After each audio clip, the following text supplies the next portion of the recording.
Hey guys, what's going on? Welcome back to the workbench. So in this video I want to discuss safety striping on locomotives. As you guys know, it is currently mandated in the US and Canada to have safety striping on all locomotives and freight cars. Now in this particular case I am working on a Union Pacific SD70N. This is an Athearn Genesis model I recently purchased, and a locomotive like this has the full band sill striping. Some roads like CSX have the painted sills, and then they'll do just the broken up strips, basically more like regular safety tape strips that they would put on rail cars, and they just put them in between the handrail struts, or the handrail supports rather. And I'll show you guys a demonstration of that here in a sec too. I'll show you guys some different examples and different colors of the tape you can use with this. Now, as you guys know, I have been using the Western Safety reflective safety tape for some time now on my rolling stock. I've been using this for several years now, and I like it because it's reflective, just like the prototype, and it's very easy to work with. Then at some point in time, when I was applying the safety striping tool to all my rail cars, I realized why not do it to my locomotives. I figured if I'm going this or putting this much effort into putting real reflective safety striping on my rail cars, why not do it on locomotives? And what I found is that this is actually quite simple to do, and I will show you how.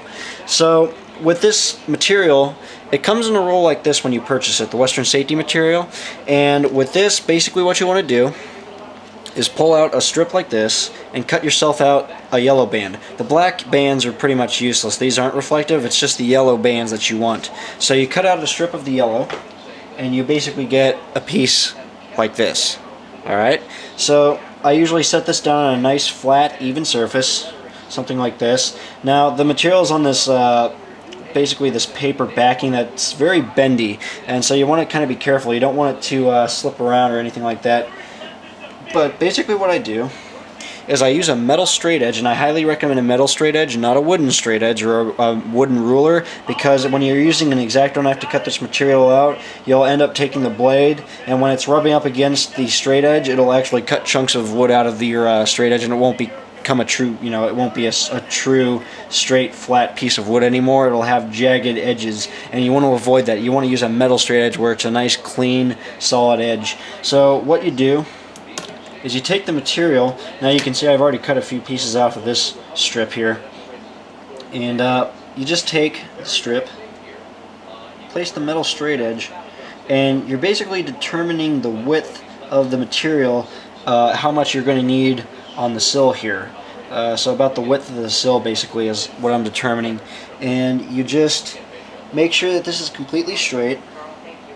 Press down, apply a little pressure just to hold it in place so it's not going to slide around while you're doing this.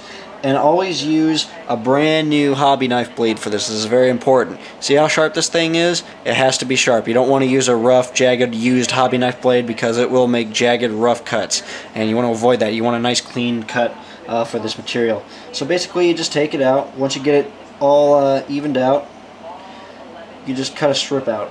Now in this particular case, with most of these locomotives, I find for a particular locomotive, if you're doing a full band like this, it takes about 4 of these strips. So I've already pre-cut 3 strips already. You can see these 3 have already been cut, and I've went ahead and done number 4 now as the demonstration. We'll go ahead and move the straight edge out of the way. And the next thing I do is cut the ends off of each strip before I apply it, just so that it's nice and squared up like this. Now we can take the strip and lift it off the backing, and we have it ready to go basically. So what I want to do first, if I can get that set aside here, we have that ready to go. Now you can see I have the handrails on the locomotive here. What you do with this is you take a used hobby knife blade like this, and you just lift these off. Obviously no big, no real science to this. You just take these off and get them ready to go. You want to basically work with a flat, even surface here. So the handrails are going to get in the way, and it's important to take these off. I don't recommend trying to work with the material while the handrails are on the sides, because you'll end up having to cut around them, and it's a real pain in the butt. So I recommend you don't do that. Okay, so starting at the corner here, I'm going to be working up to this little GM logo here, which I want to preserve. So you basically have your cut strip of tape, and you just place it over the stock printed factory striping like this. You got to be very precise with this. You want to just make sure that it's aligned just right. Now you just stretch it out.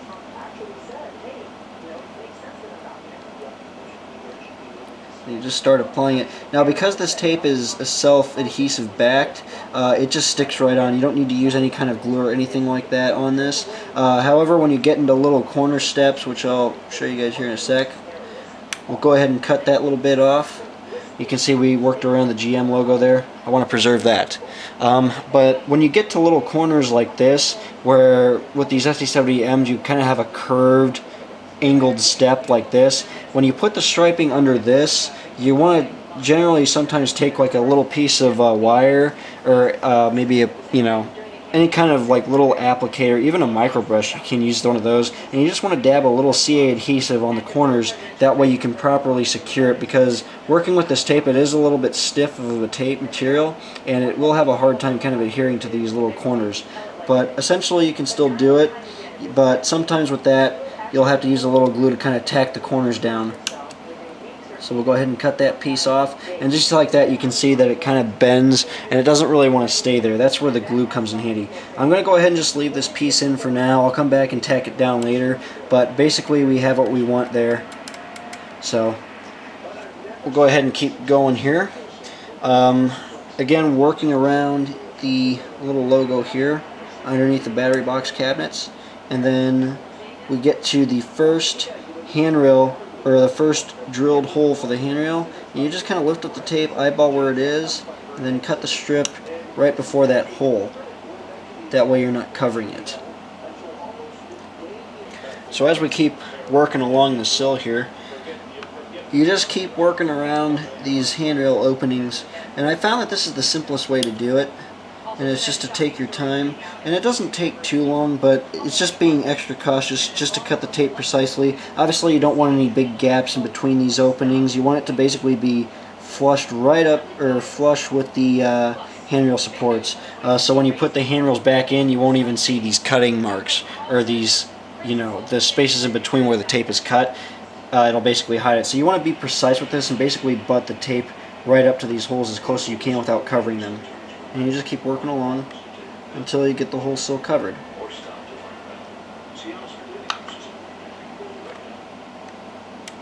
So you can see the striping is applied over the sill now, and again you can see that we cut the strips nice and close up to these holes. That way when we put the handrails over them, you won't see this gap in between the strips. So that's the nice thing about doing it this way. And of course, with locomotives like this, modern locomotives, they have all kinds of warning labels over the sills and stuff like that. And you guys can take decals if you want and place those back on. In this particular case, the ones I did cover up, I'm just going to leave. I don't really care too much about those because this whole thing is going to get weathered up anyways, and they usually just chip right off. But if you're modeling a newer locomotive, you may want to have that in consideration. Even if you want to, you can also cut the strips of tape around those warning labels too if you want. It's totally your call there. So to kind of finish up the how-to part of this, we'll go ahead and do the front anti-climber of the locomotive. So to get around this front sill with these awkward angles here, these sharp angles in particular are the hardest to get around. And so what I'm going to do in this case is I have my pre-cut strip ready to go, and I'm just going to take a little bit of the super glue and just get a very, I mean literally just a drop. That's all you need. You don't want it to be soaking with glue, obviously. You just want enough that it's going to tack this down in place and hold it there. So we'll just get a little on there. Here we go. Scrape a little bit off there. I'm just taking a little bit of the extra glue off the tape in the background here.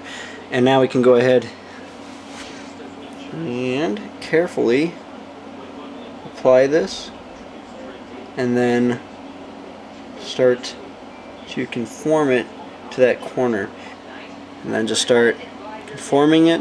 In this particular case, it's a nice little guide because we have the anti-skip, or the anti-slip. The tread plating comes out and extends over the deck on this anti-climber, so it makes a nice little guide. We can just bump the tape right under that to make a nice perfectly straight strip here. Again, just go over it just very softly with a hobby knife. You're not trying to gouge or anything, but you just go over it nice and soft like this, just to make sure it's all nicely applied, and there's no bubbles or any wrinkles or anything like that, because that will look unrealistic. And we'll go ahead and finish wrapping this corner. Just like that. You guys can see what that looks like. Looks very good. And it's actually reflective, which is pretty sweet. Alright guys, so that pretty much wraps this video up. Hopefully this inspires you to go out and try this yourself. And like I said, it's a very, very easy and effective way of adding real reflective safety striping to a locomotive. It only takes a couple minutes, and it's very easy to do, like I said. And a roll of this tape costs you about 10 bucks, but let me tell you, it really practically lasts a lifetime. I've been using the same roll of tape I have ever since I started doing this. It's definitely worth the investment, and like I said, there's just an infinite number of possibilities of stuff you can do with this stuff. It's a great material to work with. And of course, Western Safety not only does the yellow striping, but they also do red and white, which also opens another door of possibilities. You can do Norfolk Southern locomotives with the white tape, doing those full sill stripes, or the bands of striping that you see commonly on Norfolk Southern locomotives, and you can even do red sill striping on locomotives like older Union Pacific model engines, which have the yellow or the red sill striping. For example, like a CEFX locomotive like this, which has the red sill striping, which is pretty cool. And of course, you can go back and do the broken up striping like you see on a lot of CSX locomotives, and even a lot of HLCX leasers like the 6300 here has. It's really, like I said, an infinite number of possibilities with the material. But hopefully this inspires you guys to go out, try this yourself. Hopefully you like this video. Hopefully it was encouraging and taught you a little bit about this a little bit better. Like I said, I've gotten a lot of questions about using this material, and I kind of wanted to make this video too to just kind of show really how this stuff works. And like I said, it's very, very easy, and I highly recommend it. But that pretty much wraps up the video, guys. Hope you like it. You guys can check out my Facebook page, Dan's Custom Trains. You guys can follow me there and keep an eye out for more projects that I do as I go along.